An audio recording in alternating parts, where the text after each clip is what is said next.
Members, we are now in public session and I invite the public into the gallery. Give them a couple of minutes.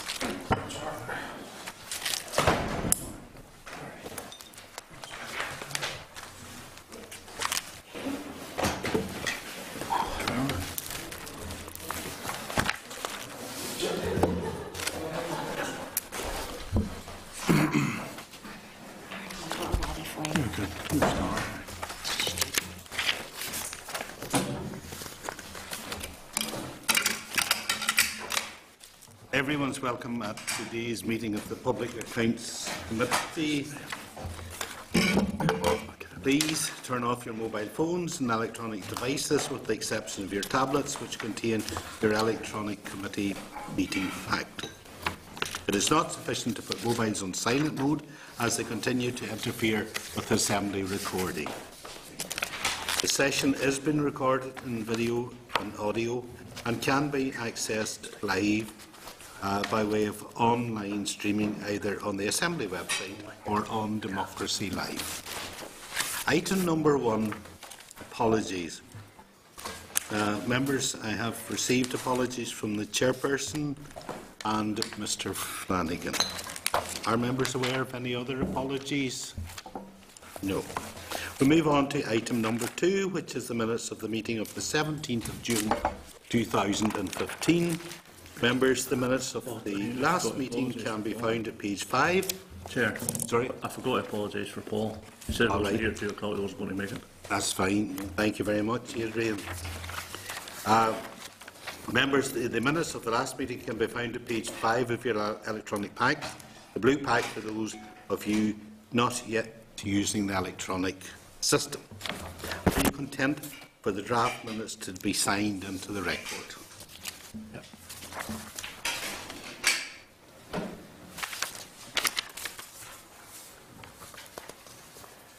Okay. Item number 3, correspondence. I have 3 pieces of correspondence, and we will begin with correspondence from Carnegie UK Trust. Members, an item of correspondence has been tabled. This correspondence is from the Carnegie UK Trust and in the committee. And in it, the committee are offered the opportunity to receive a briefing from the Trust on their report towards a wellbeing framework. Do members wish to take up the offer of a presentation from Carnegie UK Trust? It strikes me it might be more relevant to the Health Committee. Say again, sorry. I just think it might be more relevant to the Health Committee. They did do a presentation to the Finance and Personnel Committee. I know that. Can you give them again to tell you know the truth? Do you want to reconsider it again in September? Okay. Now, the second piece of correspondence from whistleblower Ree Bell. Another item of correspondence can be found in your tabled items pack at page 12. This is a letter from a whistleblower regarding allegedly fraudulent practices within Bell. Names have been redacted and the document has been marked restricted due to the personal nature of some of the information. The issues referred to in the correspondence are mainly of a human resources nature. Kieran, can I bring you forward, please? Sure. Do you wish to make any comment on the matter? With a brief scan of the correspondence, yes, you're quite right, Chair. It looks to be mainly a set of HR issues, but there are a couple of other points in it. One option you might have would be to forward to the Permanent Secretary of the Department and ask for an explanation. Okay. So, given the letter deals with issues which are of a HR matter, members, are you content to forward this correspondence to the Department for Employment and Learning, DEL, and copy it to the DEL committee? Adrian, do you want to say something? It's just, scanning through this here as well, and is it not a practice with It's more than, is it not more than an HR issue? It is, to be fair. It's mainly HR, but there are a couple of other things of note in it. And there's an allegation that there are very low levels of productivity. I think it's in the Coleraine or Limavady office. And the other allegation is around where you have advisors maybe Cooking the books a wee bit. falsifying records. Yes. So those are the 2 points that we need to be looked at. Yeah. Will the permanent secretary then come back to this committee again, or come back to you here, or what way? Well, I think he should come back and we can work behind the scenes as well. But I think those couple of points should certainly be put to him. Go ahead, Trevor. The only issue I would have giving it back to Dale is there's very obvious suggestions been made here, and I'm not saying they would, but there's a likelihood some of those who may be investigating it could be ones that's implicated, and stuff could be changed. That's why I would suggest that an approach is right to the top of the department. That's actually removed from the operational side. So, and if the thing has to be investigated, it should be somebody completely independent of the business unit. Anyone else? Sorry. That's really all I was Okay. saying. But see, whenever we sorry, Chair, from Bailey, whenever we hand this over right to the permanent secretary, then that they can do whatever they want with it, or what way does that work? You know? Well, we can keep an eye on it. In other words, we would have to be satisfied that it's been dealt with adequately. So I think that probably satisfies you, Adrian. The Controller and Auditor General will monitor what happens to it. The third piece of correspondence is very live. It's not in your packs. Danielle will deliver you copies of it, and I'll explain briefly the circumstances in which I got it. I'm not sure if any of you are members of the DEL committee, but there was a meeting this morning involving the issues which are set out in this letter. If you want to take a moment, perhaps, to read it.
Members, probably this letter would make a great deal more sense if it was read in conjunction with the evidence session at the DL Committee this morning, which I haven't had an opportunity to see.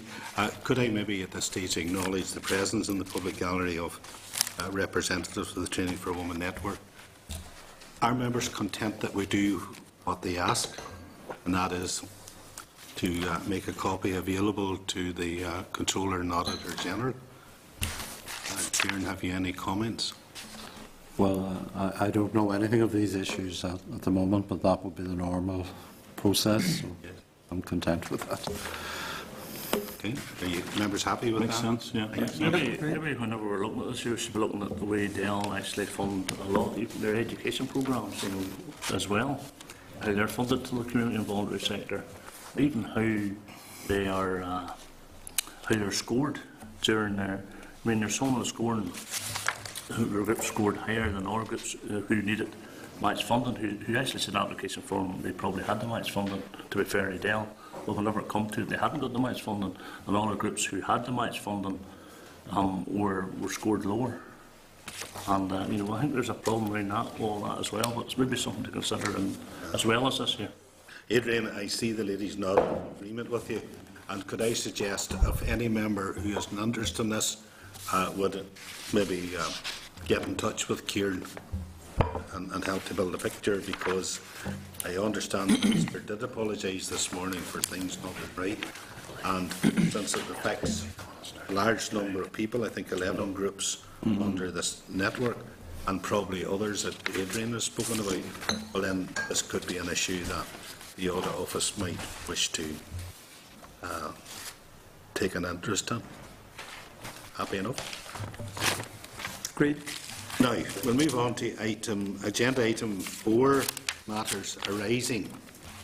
Members, at page 12 of your electronic packs, you will see correspondence from the Attorney General of Northern Ireland in relation to the Committee's inquiry into managing and protecting funds held in court. Preceding this, at page 10 of your packs, you will find a note from the Clerk summarising the Attorney General's submission on this topic. Members, are you content that we note the correspondence? Agreed. Also in your tabled items pack at page 3, you will see correspondence from the Attorney General's office in which the Attorney General offers to brief the committee on this topic. Members, do you wish to receive a briefing? Could I invite maybe Lucia to make some comment on the MOR, which is relevant to this? Sorry. Which one are we on, sorry? This is item number 4.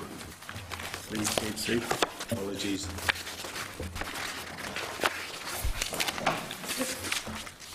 Page 12. 12.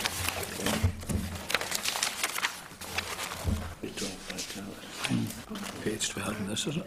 What page is it?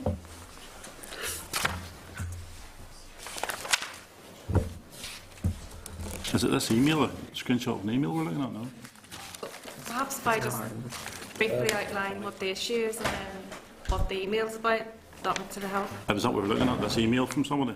Yeah, it's from the Attorney General requesting to brief the committee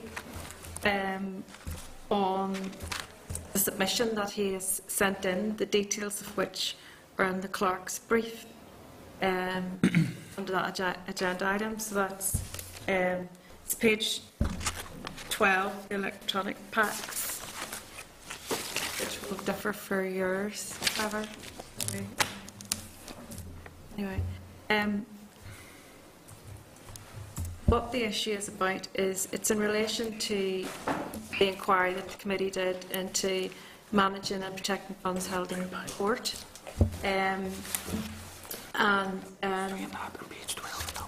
The issue that the Attorney General is highlighting is that he would contend that the deduction of management fees from court funds is not lawful, and he took a case in relation to this. it was deemed to be unlawful, but it was then appealed by the court service, and their appeal was upheld. So the Attorney General still, has an interest in this, and you want to know? No, just from your finish, I'll let it come in. Just what the judge concluded initially was that the deduction of monies by the Accountant General from the funds of minors and patients was lawful only insofar as and to the extent that the services provided by the stockbrokers fell squarely within the parameters of R47. That is entailed the purchase of or sale of designated securities.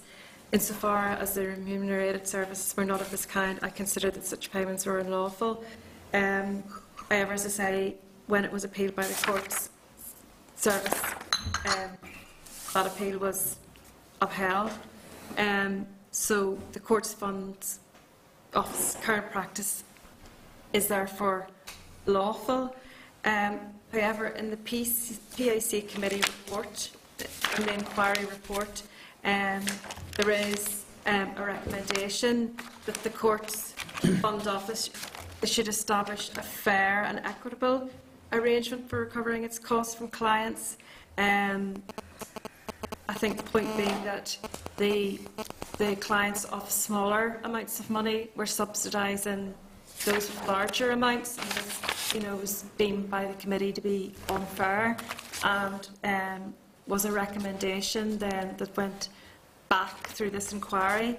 The NICTS accounting officer, he accepted that at present those with smaller funds did subsidise the cost of funds of management for the larger ones, so it was accepted.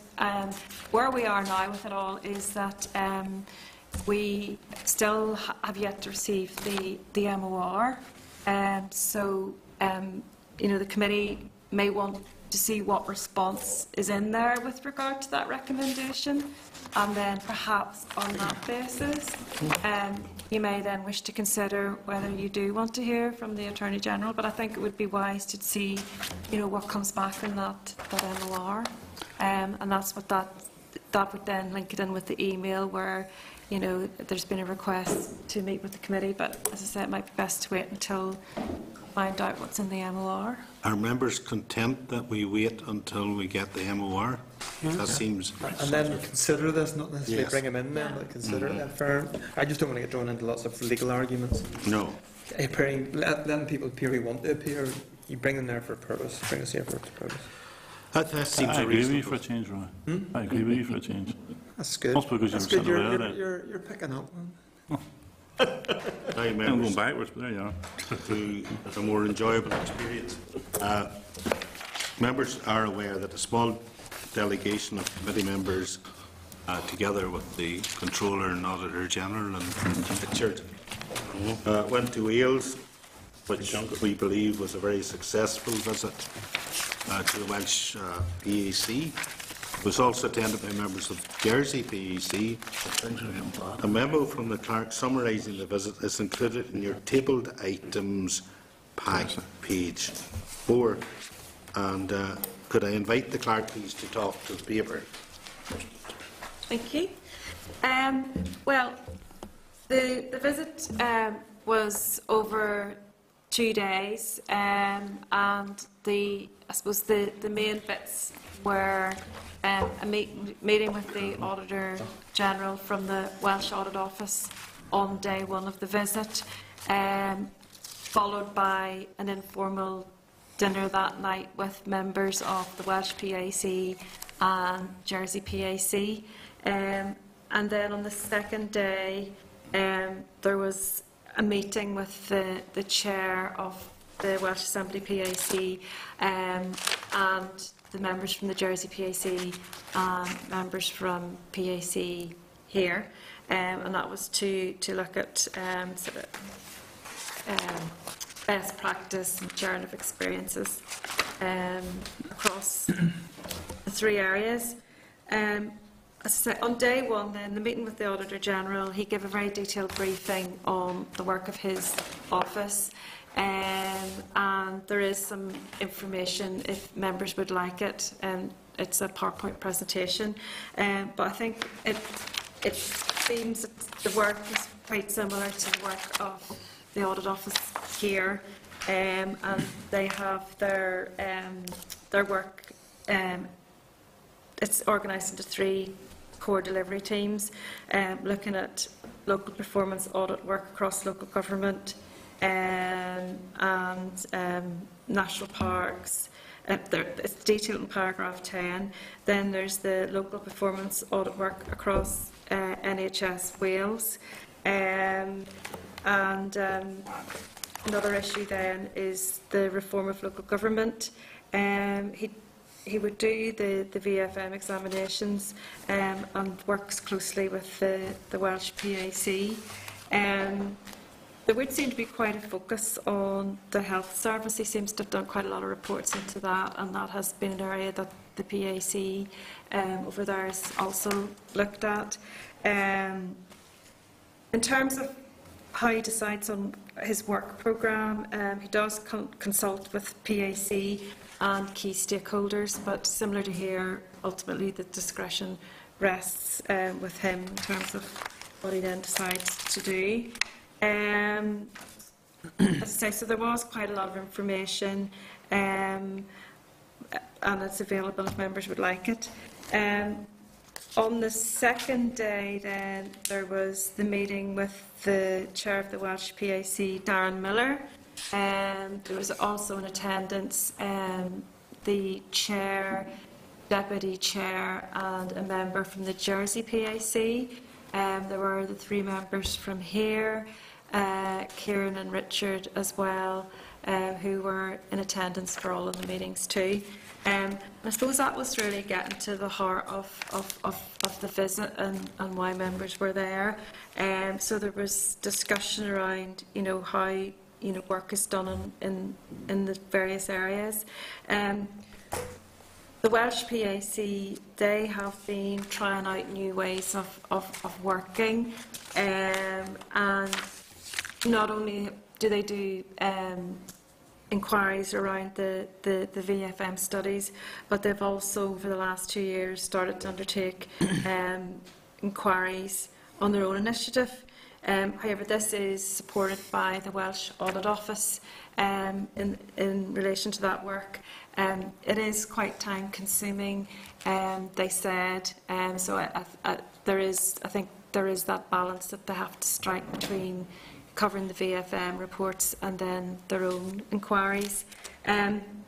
Another interesting area of work which they've started to do is they've been looking at they've taken a more active role in scrutiny of the budget, and they undertook a study where they looked at the consolidated accounts of the Welsh Government.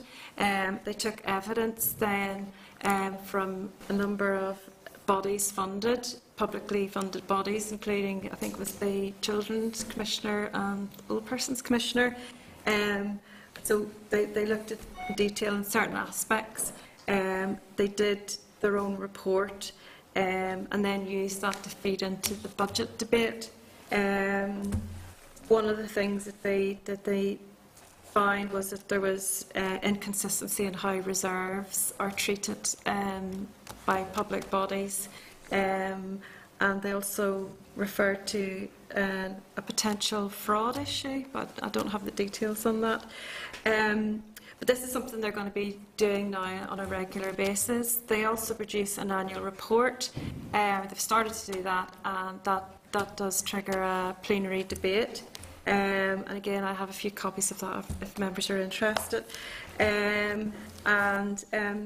Another interesting thing that they do is they have recently started to call back retiring accounting officers to come and talk to the committee about their performance and any lessons that they've learned. So it's kind of like an exit style interview stroke meeting, which they thought was useful. They are restricted in the timings that they meet. They're allocated a 2-hour time slot each week due to pressures on rooms, which means then that their evidence sessions, they're also restricted to 2 hours. And the knock-on of that is that they have to be very focused on, what they do. And ways of dealing with that would be follow-up. They would do follow-up correspondence the same way that this committee would do, or sometimes they would do an inquiry in its entirety by correspondence, or they would refer, they sometimes refer reports on to other committees, which has happened here as well. They've started getting involved in social media, and they have a Twitter feed, which I think they thought was working quite well. I'm trying to think what else. Those were sort of like some of the highlights anyway of how they do their work. The PAC in Jersey, it's constituted completely differently. They have 4 elected members and 3 non-elected independent members. So there was a bit of discussion around that. And then all of those present talked about, areas where there would be sort of, a mutual interest in doing a joint piece of work.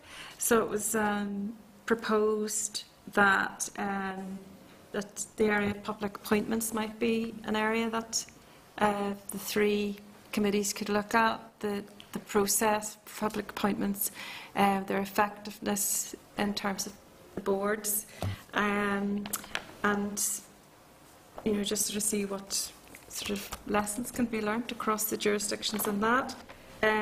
Jersey PAC, they also suggested sharing non-executive directors, as it would provide an opportunity to tap into existing experience across the jurisdictions. But I think the main thing that came out of it was there was certainly a willingness in all 3 that it would be a good idea to do a joint piece of work, and to meet, again. It was going to be very beneficial, and maybe at that point I'll stop talking, and some of the members who are actually there might want to add to that report. Thank you very much, Lucia. That was a very comprehensive report. Maybe just before I invite members, it certainly was a two-way street. There were many things that we do very well that they were excited about, so it wasn't simply picking up good ideas from the other 2 jurisdictions. I've been in a number of these, and I would have to say this one was I could justify being there. It was very useful, and probably that leads us on to what Lucia was inviting you to express views on the follow-up from that. But look, it's time you've had your say. Well, there's 3 of us who braved it. The rest hadn't the stomach for such a difficult trip, and it was very well organised. And certainly, I found it extremely useful. As someone who was on this committee and then has come back, we didn't go anywhere previously on this committee at all. And I think there's a lot to be learned from best practice throughout the United Kingdom and Ireland as to what we can do to make ourselves more effective. One of the things I found very interesting is that the equivalent of Kieran here, they have a board at which 2 of the staff are nominated, elected. An absolutely extraordinary situation. I just wonder how that would go down in the Belfast situation. I naively asked why Kieran's predecessor in Wales had suddenly disappeared. I know the answer, and I wish I hadn't asked. But he's now serving time in Her Majesty's pleasure, which was a bit embarrassing. I hope Kieran doesn't go the same way now. No, very useful. Also interesting, the Jersey model of having 3 lay members. Very, very interesting. And I was on the audit committee of my own council, Down Council, and they did that as well. That the equivalent body had 3 totally independent people. And I don't know what the constitutional basis of that is, but it's a very interesting thought that we could have 3 independent experts sitting here with us advising us. Could be something worth considering. Is anybody else anything to say? Maybe just one other piece of information. I hadn't realised where the previous controller went, but certainly we were given a very positive slideshow of the activities. And then the next morning, when I was in the Welsh Assembly, picked up a paper and there was a major article from the trade unions complaining about low morale in the audit office and bullying and all sorts of things. So you will always get the best picture presented, and you don't have to be there long to start getting your own views. But I think we're all very grateful to Kieran and Richard who went with us, and certainly made it all the more worthwhile and inclusive. Roy? It seems to be an interesting trip, but sorry I wasn't able to join you with the Vice Chair and Deputy Speaker going out, left the Speaker's office a little bit nervous and a long day being planned.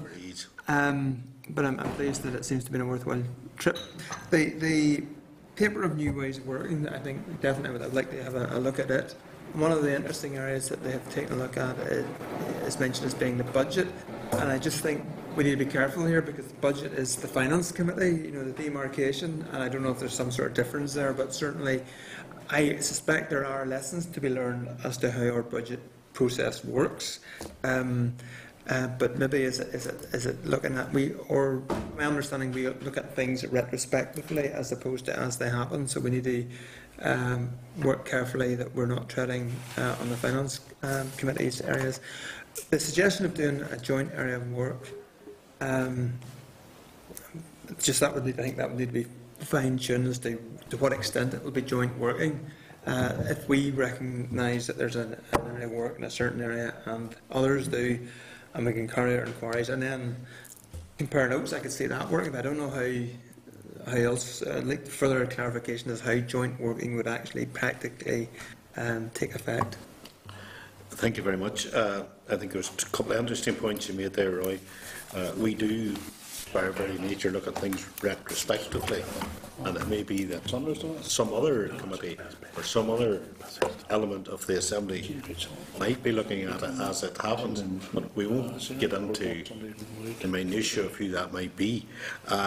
It would be remiss not to let the public appointments item pass by without passing some comment. They were extremely excited about that. Public appointments are not just something that their concerns have been expressed about here. They come up in Wales, Jersey. Kieran, do you want to add to that? Yeah, I think there's been maybe a common set of issues. We have had some problems with quangos here and conflicts of interest in small bodies. Exactly the same thing has been going on in Wales. Some of the casework is very similar, and therefore good practice in terms of board organisation and board effectiveness. There is some common themes there.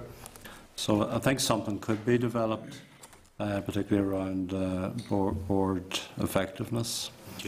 Mr. Beggs raised the point about budgets, and I think there is one important distinction. There's new legislation in Wales requiring their CNAG to look at the sustainability of public service for the long term.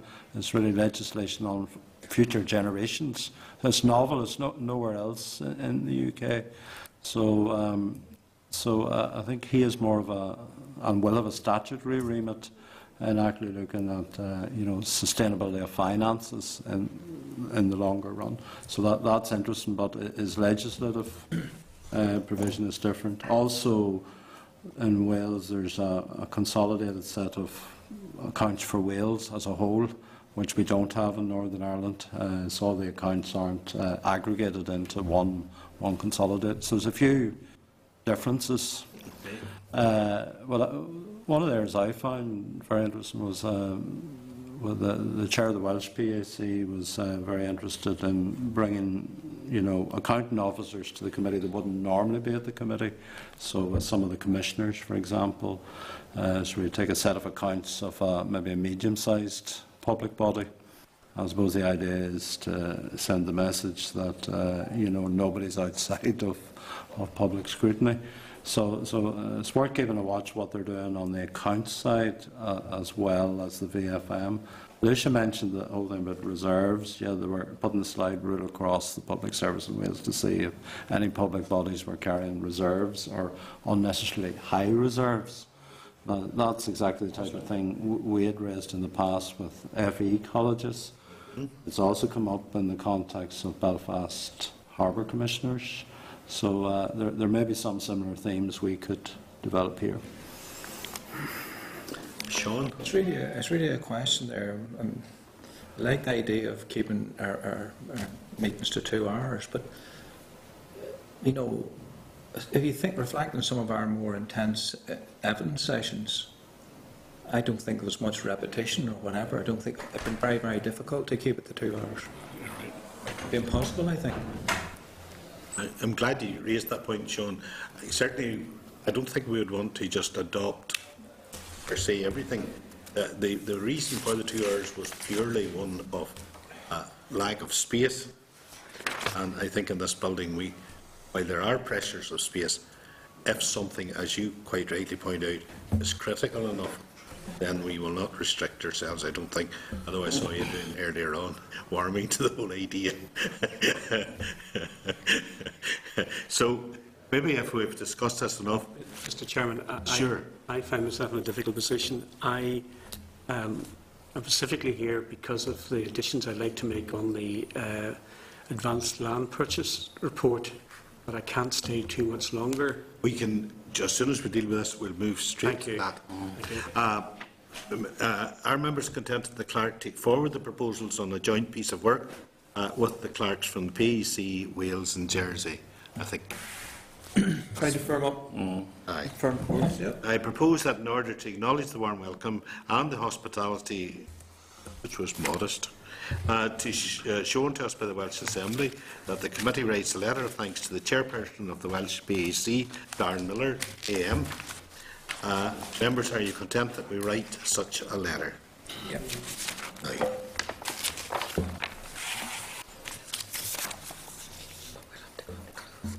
Right. Now, members, to make sure that we have the benefit of Jim's representation here, can I propose we go on to private session? Yep. Agreed. Members, a further item of correspondence included in the tabled items pack at page 8. This is a letter from the Accounting Officer for DHSSBS, Mr Richard Pingelly, updating the Committee on the development in the board structures of the Northern Ireland Fire and Rescue Service. Members, are you content to note the correspondence?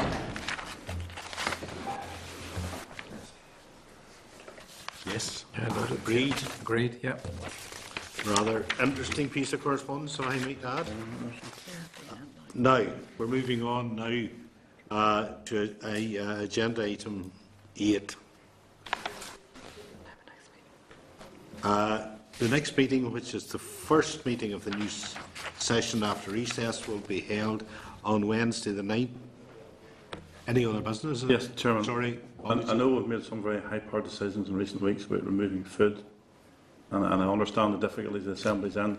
You know, we're now cutting the serviettes in half, so maybe if they want just to remove the serviettes entirely, because I know Roy would be very frugal with his money and doesn't want to eat, some of us doesn't get lunch, but And must I'm you sure, cut it in half? I'm sure, well, I'm just looking at they're all cut in half.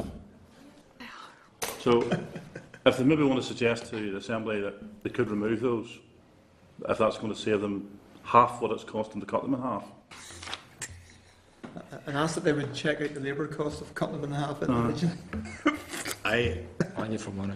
The chairperson has to be totally impartial and express no view whatsoever, but I'm sure the wider public will be most impressed that the Assembly is now cutting the serviettes in half. Not indeed, as you quite rightly point out, we do not need serviettes because we got no food. Yeah. Thanks very much for drawing that to our attention. I'm sure most members wouldn't even have noticed since there is no food. Now, I'm at liberty now to close the meeting, yes? Nothing, no other business? Yeah. The meeting, sorry. Sorry, was there not, we're given confidential paper in our packs. Is there anything to refer to yet? That was just to aid the discussions, the points Mr Wells wanted That's okay. to bring, but It's fine. we've returned to it in November with That's an fine. amended version. So just in case members didn't get it quite fully, the next meeting of the PEC will be on Wednesday the 9th of September at 2 p.m. in room 29, Parliament Buildings, and please God we will still have desks and chairs. Desk. Back in school. or tables and chairs. So just leaves me to wish you all a very, very worthwhile holiday break. The meeting is now adjourned, and have a good summer. Northern Ireland Assembly